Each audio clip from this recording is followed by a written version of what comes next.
Hi everybody, welcome to Taz's Wig Closet. This is Taz. Today I want to talk with you about the wig that I have on. This is May by Noriko in the color Marble Brown. And I actually did yesterday a quick video outside in this wig so that at the end of this video you'll be able to see some of the differences in colors between artificial light and natural light. And also it gives an idea of the movement too as I'm walking and so forth. So this is May and I really like it, everybody. I asked my husband in the video yesterday how he liked me being a brunette. He's like, it's okay. He said, yeah, I like it. But you know, by the end of the day and when I came home, out of the blue, he says, I really like that color.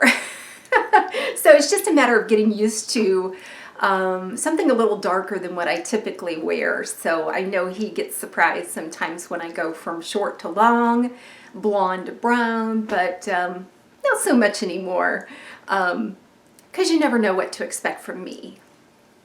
So the beautiful May. This is an awesome little wig by Noriko. I didn't think I would like it this much, to be honest with you, but I just had to get my hands on it. There were a lot of good reviews out there on it, and I can see why. It's absolutely just the perfect length. Somewhere between short to medium, I would say. It does have a slight angle. It has some fine razored ends that give it a lot of modern texture and style, which I love. It has enough hair that it gives you some flirty movement and some styling options. So that's really an awesome thing to have in a wig. So let's get an up-close look at this color indoors. Again, this is Marble Brown, and it's considered to be a golden brown, light golden brown color with some golden strawberry highlights in it. And it just gives a nice golden brown appearance. So I just want to get the message out on Marble Brown. It doesn't stand for mousy brown. This is a very dynamic brown, and it's not terribly brunette. It's just right there on the edge of deep blonde, golden blonde to the lightest of golden brown. And I really like it. I think it has a lot of the same colors that my bio hair has, although I never wore it like this when I had bio hair. I always colored it and bleached it and highlighted it, a lot of times just to camouflage some of the hair loss. So let's talk about this texture. It's straight, but it has awesome swingy movement. The fibers are extremely lightweight. They feel very silky and feathery, and I just love the way they move.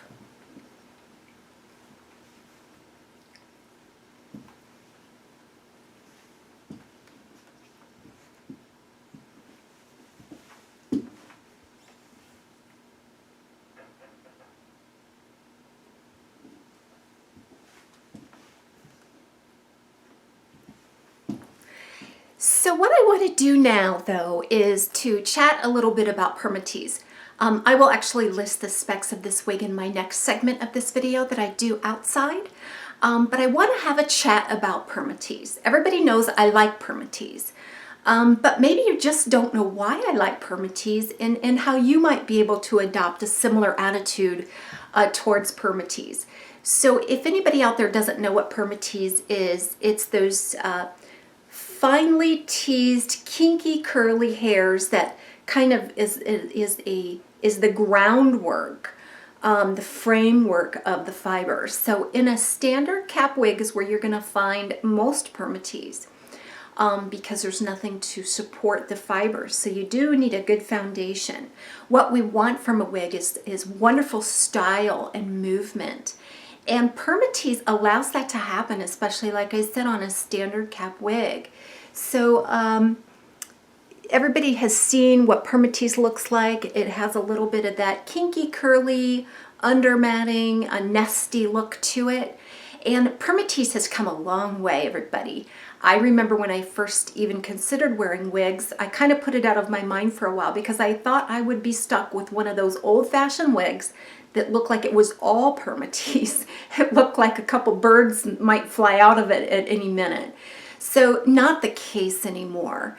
And, you know, especially to new wig wearers out there, it's just something that you want to get used to. And in my opinion, it's a mindset. Do you want style, a good style that's going to hold its shape? Do you want natural movement, but you want to keep the price point down? You're going to have to come to some sort of an arrangement with your PERMATEASE, some sort of mutual liking, I think. And I think it's really easy to do. So think about the reasons why you don't like the PERMATEASE. You get the wig home and you look at it. You're looking at it through a very narrow lens, like you're just zeroing in on that nesty PERMATEASE down there, and you're thinking, no way. But step back a moment. Look at yourself full scale. Look at the movement of the hair. And just give it a good overall perspective. I doubt that very much that you're going to be able to see just the PERMATEASE. In fact, I'm probably 2 feet away from the camera right now, and I bet you're not, if I came up to you and you did not know me, I bet you're just not going to be looking at the part of my hair.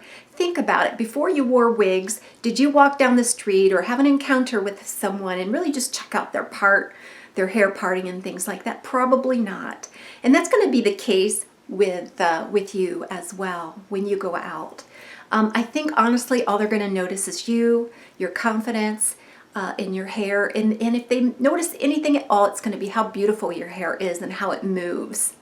But there are a few things if you are averse to PERMATEASE and you're a newer wig wearer and haven't quite come to terms with it yet. There's a few things that you can do. The easiest thing that you can do is buy a rooted color, and that just means that it's darker. The color is darker towards the root, like the appearance of natural regrowth, and that does camouflage that PERMATEASE a little bit so that it isn't so noticeable. And you know, the other thing that you can do is make it so that that part is not perfect. One thing that I do, and I forgot my comb, I'll be right back. One thing that I do when I have a brand new PERMATEASE wig is I take a wide tooth comb such as this and I slip it up underneath that PERMATEASE near the part, and I just gently lift. And what that does is it separates those fibers from the PERMATEASE, and it reduces the matted look of the PERMATEASE and just makes those fibers stand up a little bit more. So you're not seeing just the PERMATEASE in there. So that's another thing that you can do right out of the box. You can give it a good shake upside down, use the comb as I taught you there, and I think that that within itself is really going to help you come to terms with your PERMATEASE and even grow to love it like I did. So this is a Noriko cap, and I think Noriko does an amazing job with their PERMATEASE, everybody. They offer some amazing styles at really good price points.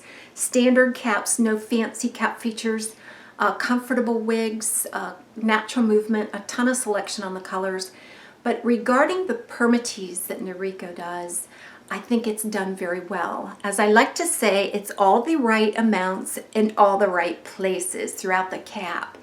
So you'll find PERMATEASE all throughout the cap on a Noriko wig, but mostly there at the top and at the crown. And then what that does, it just gives some lift and style and keeps that style going all day long. And it gives a very nice profile to the wig. And you don't have to do anything. So these are just a few reasons why I think you can begin to appreciate PERMATEASE. So coming to terms with it, we're looking at maybe a rooted color as an option. Having an imperfect part, I don't mind it, but I mean, you can really mess up that part a little bit. So really, I've got this high definition camera, which picks up everything, by the way, even things you don't want. So I beg you to look at that. It's just, you're not seeing PERMATEASE. Trust me. And there are some bad PERMATEASE wigs out there. That's another thing too. But I think with Noriko especially, it's distributed in the cap so well that I think you'll grow to like it. Now permatease will break down as your wig gets older. It'll immediately start to settle once you've worn it a couple of times. So if you're a new wig wearer and you're just getting used to permatease and you have a wig that you bought and you really like the style but it may appear to be too full for you, play with your wig. And one of the options that you would have would be to just get a clip. Okay, so what we're going to do is we're going to gather the sides of this wig. We're going to gather those sides back. I'm going to hold this in my mouth.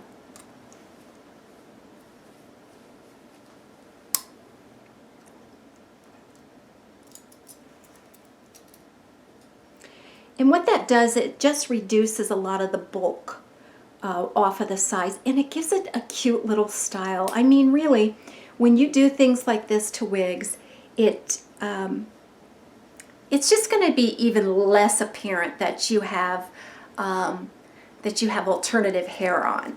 So, you know, you're off to the game, or you're just throwing something in your hair to go for a shopping trip.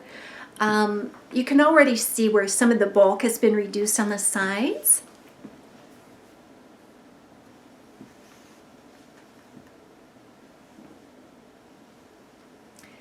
All right, so guys, I beg you not to give up. I beg you not to give up, because I think permatease, until they come out with something much better and keep that price point down, I think that permatease is pretty much here to stay. And it's come so far. And I just think that there's so many ways to style it so that you love it. And I just think that this is something that you're going to want to look at, because if you don't like permatease, then that gets set into your mind. You're going to miss out on a lot of fantastic styles. Okay, thanks guys. That was the chat about permatease. Those are just my opinions on the subject. And I'm so glad that I could be in front of you today. Stay tuned. The next segment of this video is my May outside in natural light. Stay tuned. Okay, we're recording. Hi, welcome to Taz's Wig Closet. This is Taz, and I'm going to do a quick wig review for you outside. My husband Bill is the cameraman. Hi. Hello. So what do you think about me being a brunette today? It's different. Usually the blonde, now it's brunette. Oh, It looks good though. Okay, just checking. So we want to do this in outdoor light today. This is made by Noriko in the color Marble Brown. And I just want to give you an idea of what this looks like in outdoor light, as well as the movement, things like that. So I'm going to do some walking, and Bill's going to follow me. And then I'll turn around and give you some specs of the wig.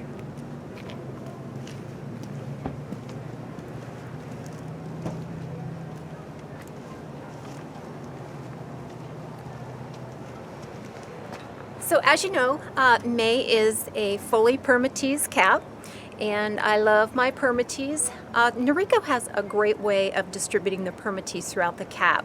I think that it's evenly distributed, it's not lumpy and bumpy, but it just gives you all the right amounts in all the right places to keep that style going all day long. So the bangs are about 7 inches, the crown is 9 inches, and the nape is 4 inches. You can see all this modern texture. It has very light, natural feeling fibers and a natural shine and movement. So I'm asking you, can you see the permatease in this wig? Is it something that if I'm sitting here having a conversation with you, that you're going to be able to spot this as a wig? What do you think, honey? Not at all. Okay, a man, a few words. All right, thank you so much, everybody, and join me next time for Taz's Wig Closet.